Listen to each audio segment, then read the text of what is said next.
does sometimes, but it happened to me a lot, and I used to think, God doesn't even care. God doesn't even listen to me. I don't even deserve his attention. And it really bummed me out. But I'm here to tell you that I was dead wrong. As Michael said, my name is Bob Wakitsch. That's Bob with one O. And I'm weird. I'm not weird, funny, ha-ha weird like Robin Williams, who does improv. I'm weird like Twilight Zone weird, like Haley Joel Osment in The Sixth Sense. You know that famous line he has where he says, I see dead people. Well, I see colors. All right, that doesn't sound very weird. And it's not, but what I see is colors everywhere. I see them all around us. I see them flowing and dipping and like glitter and like smoke, and they're everywhere. And I see them all around you, and I see them within you. And I see them moving and flowing. And let me tell you that this weekend, you have put on a light show for me that would rival anything at Disney World. I'm telling you, what I have seen here. And I actually thought that was normal. I could remember seeing these colors for as long as I can remember. So I was a little kid. I thought it was normal. I thought everybody saw it this way. Until one day, my nun, I happened to mention it to my nun, that she did not look red inside today, she looked blue. And so when she asked me what that meant, I explained it to her, and she said, Robert, you are of the devil, and if you do not confess this immediately, you're going straight to hell. I hadn't even made my first confession yet. But that terrified me. And so after school, I ran home as fast as I could. And she must have called home because my mother met me at the door, which she never did. And I walked in and she goes, why can't you just act normal? And so I said, never again. I am never going to be rejected about this ever again. And so I ignored the colors. And they went away. And I forgot all about them. Until 40 years later, I'm sitting at a seminar, and an enlightened Sufi master is speaking, and I didn't understand anything he was saying. It was going right over my head, but I could feel it in my heart. And all of a sudden, boom, those colors were back again. And I didn't know why. I didn't know what they were for. I didn't know what to do with them. But there they were. And I didn't do anything with them for 2 years. And then finally, 2 years later, I started studying with a Sufi couple. I studied with them for a year. And I told them about the colors, and they kind of helped me experiment a little bit to find out maybe what they might be. And so we're working with them for a year. I discovered a few things about it, and I thought it was pretty cool that I could affect people's hearts with colors. And so I started sharing that message again with people. And again, people said, you're weird. And I felt that rejection again, and I said, never again. And I hoped that the colors would go away. But they didn't this time. But I could still ignore them, which I did, for 8 years. They were still there, but I didn't pay attention to them. Until 2011, about 2.5 years ago, my son died at the ripe old age of 22. And I said, life is too damn short. I was given this, obviously, as a gift for something. What it is, I don't know, but let me figure it out. So for the next year, I did nothing. And so now 1.5 years ago, the pain in my heart got so bad that I was forced to look at this again. And so I started exploring it and experimenting it and testing it and hypothesizing things, and I was looking at everything I could think of. And I finally discovered what I was seeing. I finally figured it out. I figured out that I was seeing the law of attraction in operation inside of me and inside of all of you. And I could watch it and see what was going on. Now, once I figured it out and I started exploring with it, I had been a student of the law of attraction since the early 90s, and I believed everything that was said about it, and I loved it. But I started, because once I figured this out and I could see what was really happening, I realized there's a lot of misconceptions out there about what the law is.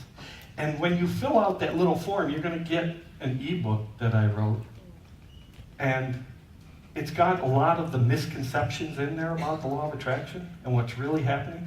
I can't explain them all today because I don't have very much time. But I'm going to give you the two big ones right now. Okay, the first one of the misconceptions is that, well, first let me tell you, what I see is behind the scenes. So I see above you and behind you. I see everything you're seeing, but it's behind the scenes. And what I see is so magnificent. I see God like a maestro, and he is conducting an orchestra, and he is creating these symphonies of colors that are just so beautiful, and he's sending them right to you. And then he's creating a different one and sending it to you, and a different one for you, and he's creating them for all of us. And it is so breathtakingly beautiful, and it is so heartbreaking. Because what I see is God is giving us, it's like he's shooting a fire hose at us, and we're taking in like a thread's worth. That's what we're doing. So, one of the misconceptions of the law of attraction is that the law of attraction is not some little law written on an old parchment in a scroll that you look at once in a while and you feel reverent about it. What I see is the law of attraction is an actual circuitous route flowing of God's loving energy flowing through our bodies. Okay? So what you do is you ask for something. You ask God for something. You pray for something. And what I see is God makes it, and he plants it right in your heart. Right then and there, it's in your heart. And you already own it. You have it. And then the flow, and I see it as a royal blue color. And what I see is, anybody who knows energy medicine might know this. I don't know much of energy medicine, but I can see what's happening. And this blue energy then flows out through your right arm, down your right arm, and it goes out your right hand. This is your giving side. Your right side is your giving side. So you'll notice it's going out first. I remember tithing was you get something, you give away 10% of it. This is the opposite. As Dee would said, this is bass-ackward.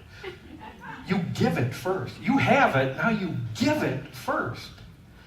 And it goes out and it mingles with everybody else that you are connected with and with the universe. And it comes back to your left side, your receiving side, and it comes back multiplied. Because it's mingled with all of you. And it comes back and it travels up through your left arm, it goes back into your heart.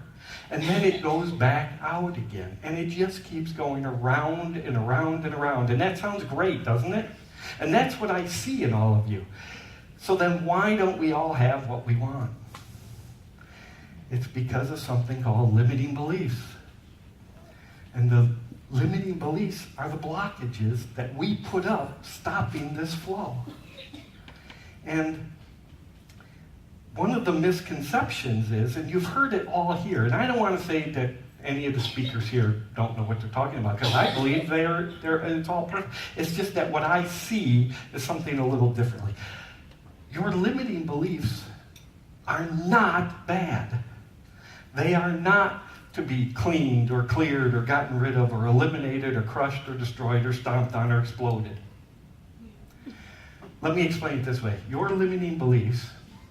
Have you ever been on the expressway and everybody's driving 65? All right, 70. All right, 75. Okay.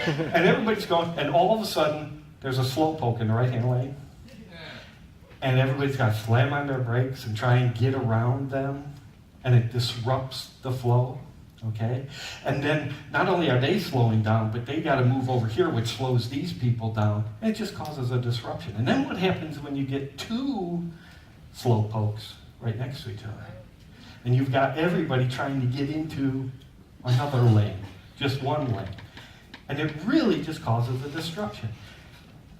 That's what I see as limiting beliefs. And I see them as different colors. I see orange is sadness, and red is anger, and yellow is fear, and I see them blocking in your flow. And I see them there, but what they are not bad.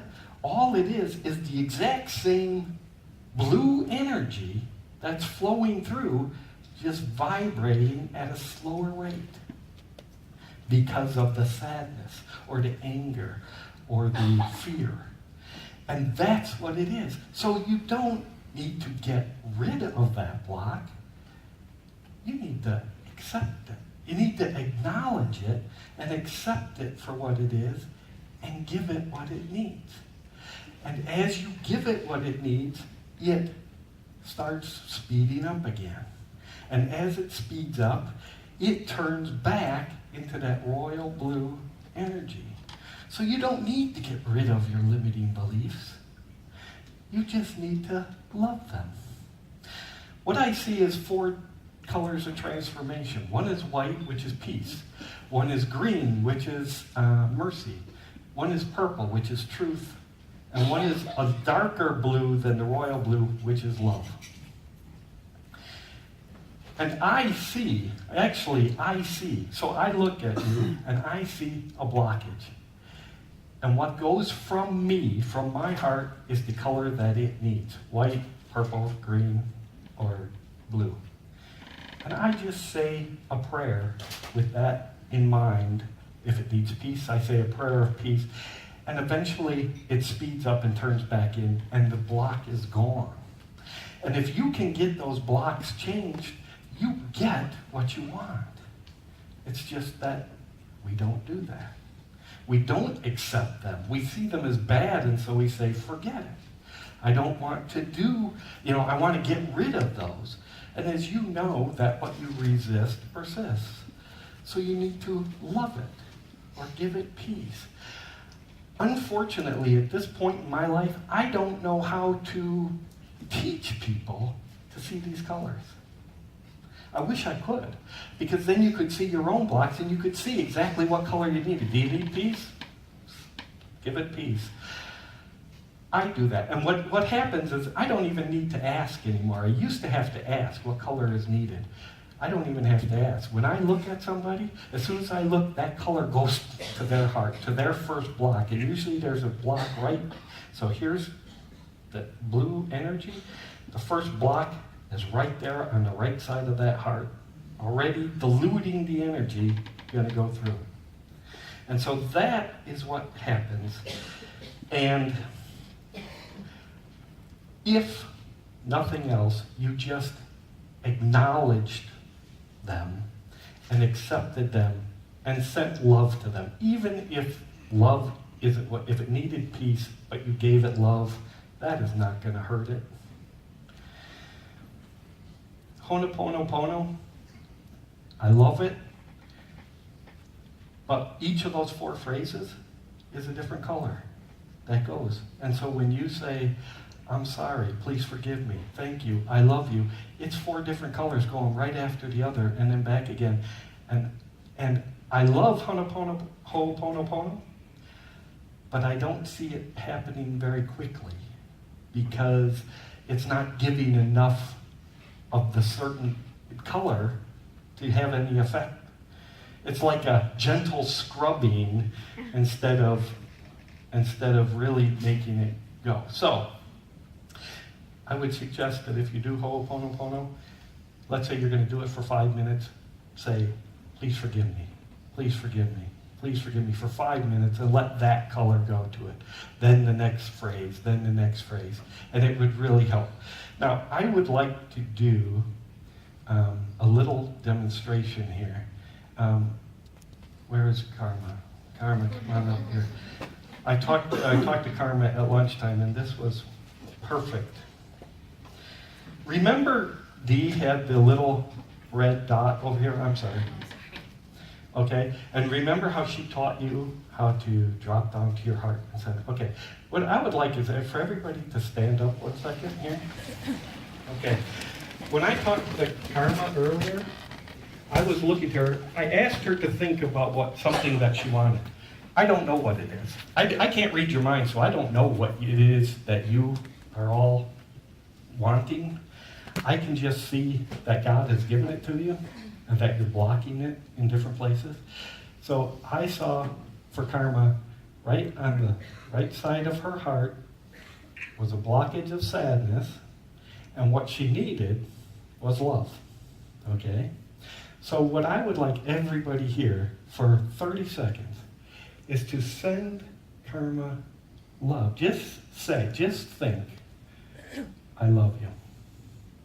I love you to Karma for 30 seconds. And you just accept it. Take this hand and just hold it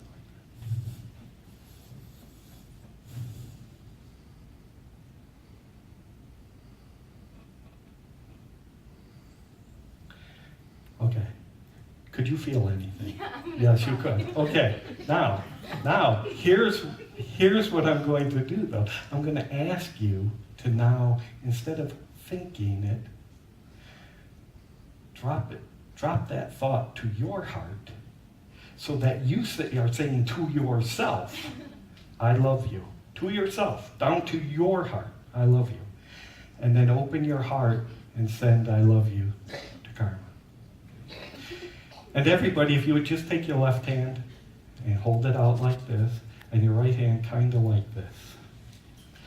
And just open your heart and send it to Karma. 30 seconds.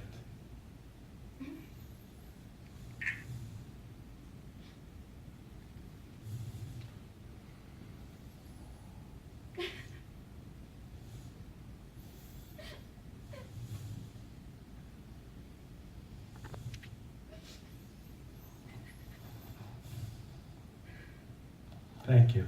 Thank you. You okay? Wow. All right. Thanks, guys. Do you want to sit down or do you want to go back? Okay. Thank you. You can sit down now. That's how you give. A lot of people walk around saying, I love you. A lot of people. Don't think it, because when I watch the thoughts, it's like a string going through, and when you open it, when you say it to your heart, and you open your heart and you give it, it's like a rope flowing to the other person. So, Carol, can you bring up that box? Anybody who needed to fill out the cards, you can put it in the box as Carol comes walking up here.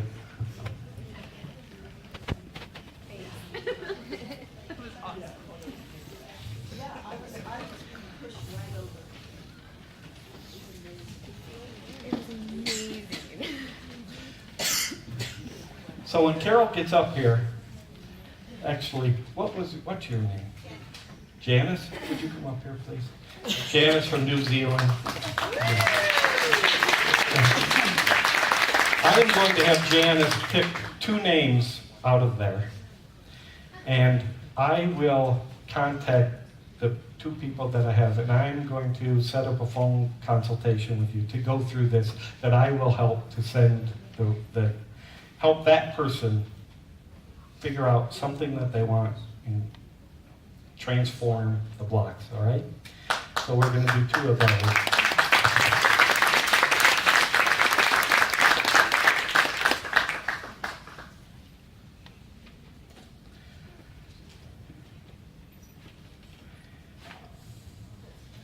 Yes, yeah, I know how that is.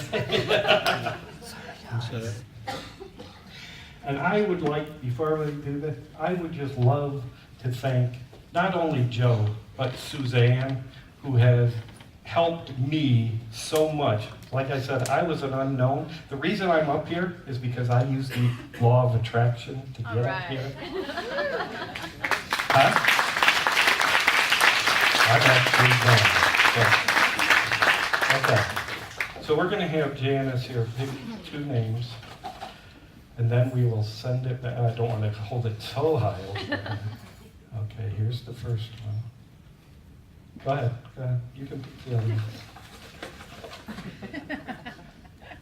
one. Okay, we have Leah Mecki.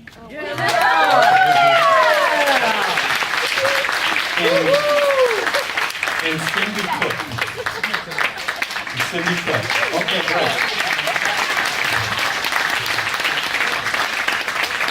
I just want to thank everybody here for making a dream of mine come true, and to thank all of the great speakers who were here. It really validated for me that what I'm seeing is real, and I want to thank you all. Thank you.